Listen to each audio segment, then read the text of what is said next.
All right, let's get right into it. Today, we are going to bust a huge myth, one that's probably all over your social media feeds, the whole vinegar and mold thing.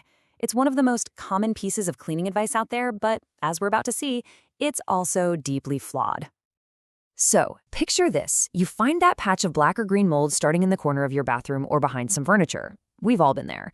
And your first thought is probably to run to the pantry and grab that bottle of white vinegar, right? But is that really the right move? Well, let's find out. What we're going to do is draw a really clear line in the sand. On one side, you've got the common myth that vinegar is this magic, natural cure-all for mold. But on the other side, we have the building reality, how your home actually works. It's time to separate fact from fiction.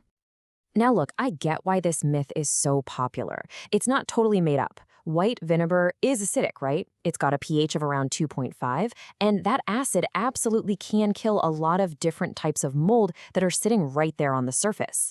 So there is a little bit of science behind it, and that's exactly why the advice has stuck around for so long. And this scientific fact leads to what I like to call the deceptive cycle. It's so simple. You see the mold, you douse it with vinegar, you give it a good wipe, and hey, presto, it looks clean. The problem seems totally solved. You get that instant satisfaction of a job well done. But that's where the illusion starts.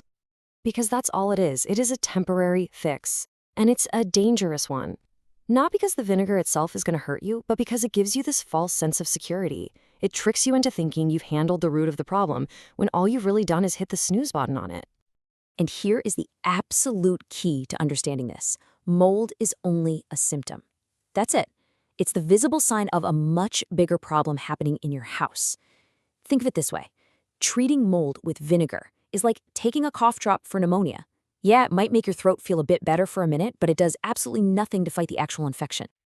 So that, of course, leads us to the real question we should be asking. If the mold is just the symptom, what's the actual disease? What's the real problem we need to fix?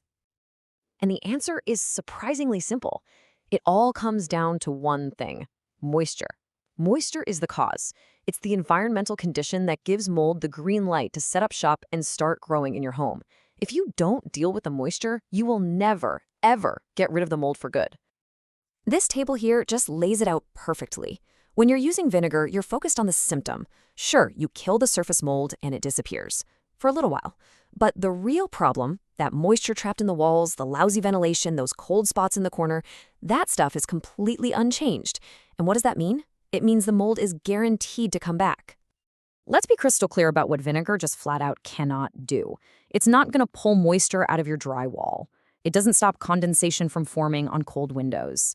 And it for sure doesn't improve your home's airflow or magically make cold walls warmer. It's a cleaner, that's it. And think about this. On porous stuff like plasterboard or wood, the vinegar just soaks right in. It doesn't actually help dry the material out. In a way, you're just adding more liquid to an area that's already damp, pretty much setting the stage perfectly for the mold to make a triumphant return. The danger in all this is that false reassurance. Every time you just clean the surface, you're delaying a real investigation into what's causing the dampness. You're masking patterns like mold that shows up every single winter. And maybe worst of all, you just start to accept it. It normalizes this endless cycle of cleaning, making you think it's a chore when it's really a warning sign. Okay, so we've torn down the myth. Now let's talk about what actually works. It's time to shift our whole mindset away from just cleaning mold and towards actually controlling the environment where it lives. So this is your new checklist. This is the stuff that really moves the needle.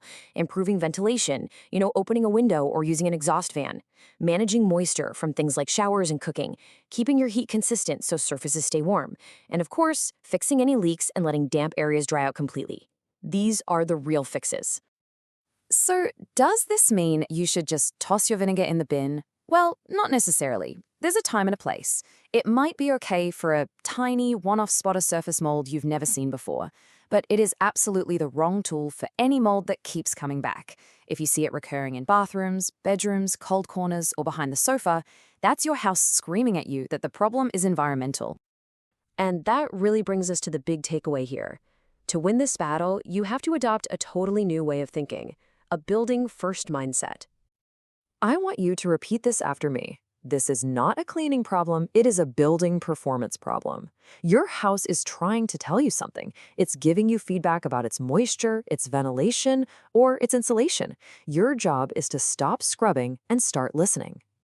I want to leave you with this one last thought, which I think just sums up everything perfectly. Mold persists because the environment supports it, not because you failed to kill it. So the next time you see a patch of mold, don't ask yourself, how do I clean this? Instead, ask, why is my house letting this grow here? That is the question that will finally lead you to a real, permanent solution.